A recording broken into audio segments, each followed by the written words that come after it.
Una de las islas, o en plural, unas de las islas más pequeñas del planeta, se han convertido en el centro de una de las mayores disputas territoriales del mundo actual.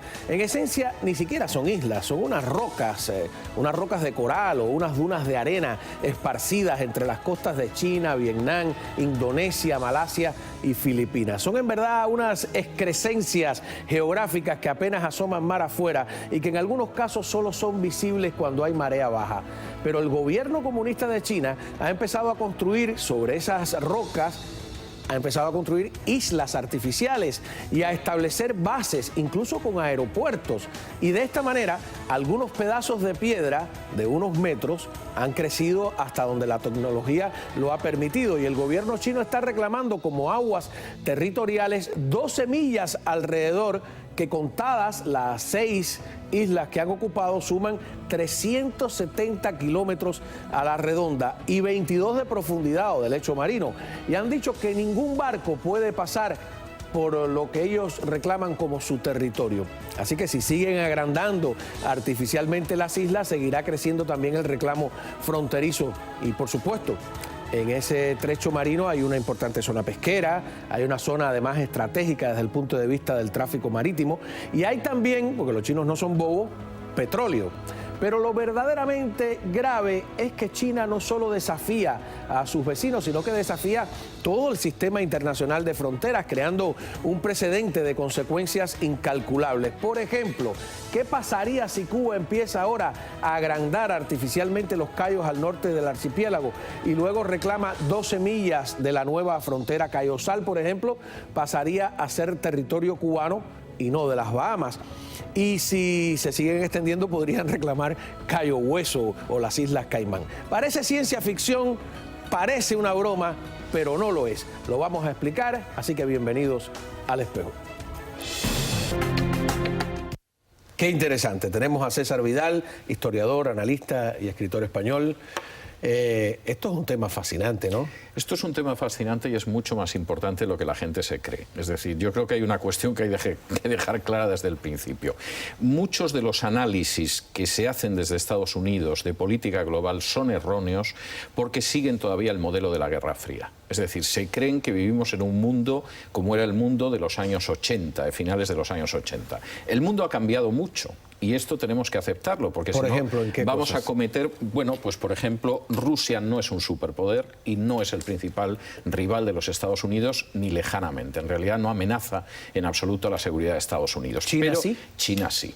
Y este es uno de los cambios que nos empeñamos en no ver. Vamos a ver, el único país del mundo, aparte de Estados Unidos, que ha sabido ir creando bases que permiten su expansión, podríamos incluso denominar expansión imperial, es China. No hay otro más en el mundo. Ni Rusia, ni Gran Bretaña, ni Francia, lo que hizo Rusia nadie. Con Crimea, por ejemplo. Pero Crimea en última instancia siempre ha sido parte de Rusia. Disputa, ¿no? Ucrania en su constitución incluía que Crimea se podía separar en cualquier momento. Hubo un referéndum, no tiene nada que ver. Hubo una invasión a Crimea años. Exactamente, bueno. Entonces, en ese sentido no tiene nada que ver. Pero en el caso de China sí. China lleva construyendo bases. Es el único país que, aunque esté a distancia de Estados Unidos, puede rivalizar el entramado de bases que tiene Estados Unidos en todo el mundo. China las está limitando a las áreas que considera de influencia. Pero lo lleva haciendo hace muchos años. China es, en estos momentos, un país que hace años nadie hubiera podido pensar que podía alcanzar el territorio de Estados Unidos con misiles intercontinentales de carácter nuclear. Lo puede hacer desde hace años. China ha convertido el mar de China, sobre todo el sur del mar del China, que es donde están las Spratly, en un auténtico lago para lo que es China. Y esto es enormemente importante por varias razones. Tú hablabas del petróleo, y es verdad, hablabas del tráfico marítimo, y es verdad, pero hay un control estratégico absoluto. El que lea la prensa china, yo reconozco que esto no lo hace mucha gente fuera de China, sabrá que en los últimos días China se estaba jactando de cómo cuando un barco norteamericano ha pretendido pasar por allí, los chinos lo han escoltado siguiendo una figura del derecho internacional que se denomina el paso inocente, el Innocent Passage, y lo han escoltado para que efectivamente pasara por allí, pero por supuesto no se le ocurriera ni disparar un solo proyectil, ni realizar ningún tipo de acto hostil, ni nada por el estilo, recordando, tengo que decirlo, igual que cuando un navío de guerra chino pasó por las Aleutianas, que es territorio norteamericano, hace unos meses, pues los norteamericanos lo custodiaron en el pasaje Inocente. Pero hay una diferencia, las Aleutianas son norteamericanas, estas islas no son chinas. No, estas islas están en disputa. Yo estaba viendo, bueno, primero decirle a los televidentes que tú has viajado varias veces a China, que acabas de regresar de China, que tienes una hija que estudia o que vive allí. Sí. O sea, que estás hablando con conocimiento de causa, porque China nos sigue pareciendo un lugar lejano que nadie entiende. Está más cerca de lo que quizás sería de desear. Fíjate cuál la disputa. Busqué estas islas que en inglés se llaman Spratly. Es el nombre más o menos aquí Spratly es el nombre en inglés. Pero en vietnamita le llaman Tuo Sa, que quiere decir arenas largas. En chino le llaman Nancha Cundao, depende de cómo pongas el acento, archipiélago de las arenas del sur. Y en tagalo, que es la lengua que se usa en las Filipinas, ¿no?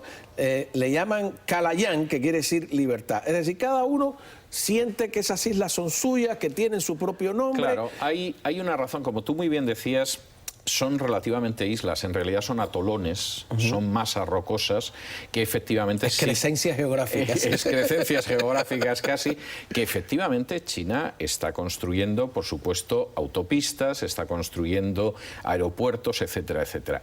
Las islas estas han pasado por muchas manos por su papel estratégico, es decir, en estas islas han estado los alemanes en el siglo XIX, han estado los franceses, han estado los británicos, se apoderaron de ellas los japoneses. Después de la Segunda Guerra Mundial, lógicamente, con la caída del Japón, ha habido intentos de Filipinas, de Vietnam, incluso de las Islas Salomón, es decir, algunos de los pequeños archipiélagos del Pacífico, por tener su trozo de estas islas que son importantes estratégicamente. ¿Quién al final se ha impuesto? China.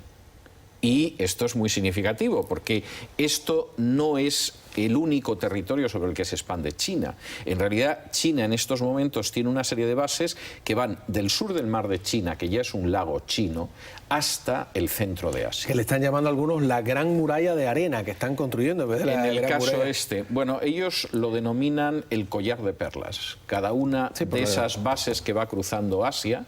Que es un viejo término también, ¿no? Es un viejo término, sí. Pues es el collar de perlas. Y estas islas son la perla más extrema en Oriente, pero desde luego China va a seguir en esa situación. A ver, de tu análisis me salta una duda de quien viene con todos los prejuicios de haber vivido en el comunismo.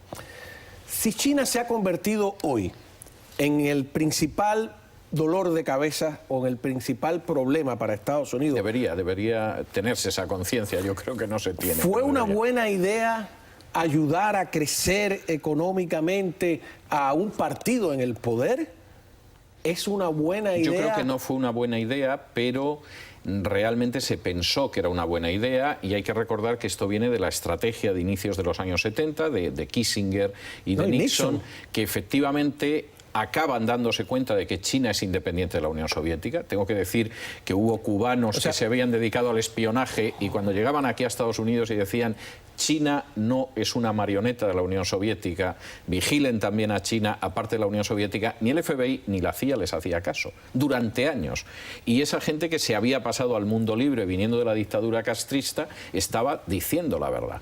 Bien, cuando finalmente en un momento determinado Nixon y Kissinger deciden que van a hacer una política en la que se acercan a China para aislar más a la Unión Soviética, porque han descubierto que no es lo mismo. Al enemigo menos malo para acabar con el En apariencia es así. Bueno, la jugada en aquel entonces yo creo que parecía muy inteligente.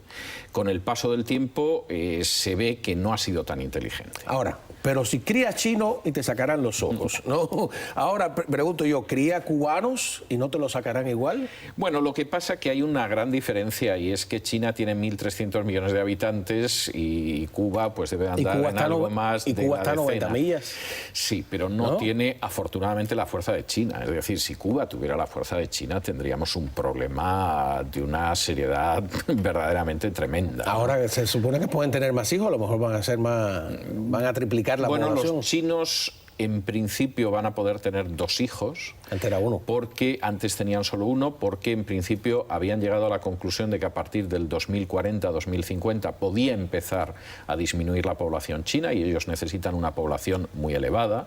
1.300 millones de personas es un país con el que hay que contar, te guste o no, pero según me cuentan, de momento el hecho de que se haya autorizado no parece que esté provocando una explosión de la natalidad en China. Yo no menospreciaría a Cuba porque... no, yo tampoco, pero evidentemente no es China, ¿no? No, el tema de la fatalidad geográfica o del tamaño geográfico, no, muchas de las grandes potencias del mundo han sido... Japón es un archipiélago como Cuba, Gran Bretaña es un archipiélago y tú dices, oh, pero hay un gran tamaño de diferencia en civilización, pero... No, pero Japón tenía... una historia tecnológica, bueno, ¿no? Y Japón, pues hace medio siglo ya tenía 100 millones de habitantes. Claro. Y evidentemente eso es algo con lo que hay que contar. Y estuvieron en Corea desde 1910 hasta 1945, que son derrotados en la guerra. Invadieron China en 1937, La Manchuria. cosa que China no va a olvidar jamás. Es decir, yo diría que si hubiera que colocar el índice de odio de los chinos, en primer lugar está Japón, en segundo Gran Bretaña, y luego no tienen simpatía hacia Estados Unidos, pero es por otro tipo de razones. No hay un odio histórico como hacia Gran Bretaña o hacia el Japón. Ahora, aquí hay un elemento totalmente nuevo que solo lo permite la tecnología y que cuando... ¿Qué es esto? De que...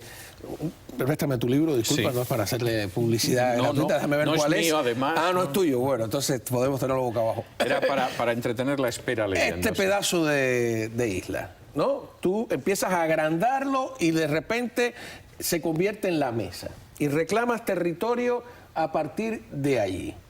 Estás poniendo patas arriba Sí. toda la legislación fronteriza internacional, ¿no? Sí, lo que pasa es que yo creo que eso solo hay 2 naciones que ahora mismo se lo pueden permitir. Sí, por que el coste, que por... es China, que ya lo ha hecho, Estados Unidos lo puede y la hacer. otra sería Estados Unidos, que yo no creo que lo hiciera, porque evidentemente la situación que provocaría no compensaría Y con si ampliar China cualquier quisiera cosa. hacer eso, Cuba no tiene con qué, pero si China lo quiere hacer en Cuba. Hay un antecedente, Cayosal, que es ese banco que hay al norte de Cuba. En los años, es un grupo de miembros del Partido Auténtico totalmente enloquecidos, hicieron una expedición y reclamaron, no sé por qué razón histórica, Cayosal para Cuba, se fueron allí, pusieron una bandera y el gobierno de Bahamas los tuvo que arrestar y después luego ellos dijeron que eran una suerte de héroes. El gobierno de Grado San Martín mandó además a Alemán, que era el ministro de Educación en esa época, a rescatarlo. Fue un show que se olvidó ya en la historia, ¿no? Pero yo creo que es la suficiente locura en nuestra historia. Está la crisis de los misiles. O sea, Cuba no tenía cohetes atómicos, pero sirvió Pero sí de los tenía la Unión plataforma, ¿no? Soviética, efectivamente. Es lo que quisiera analizar cuando Bueno, regresemos de la vamos a pausa, regresar, ¿no? te Porque comento. a ver si estoy, como dicen ustedes los españoles, rizando el rizo. Sí. O si... No, vamos a hablar de ello. Vamos a hacer un poquito de política especulativa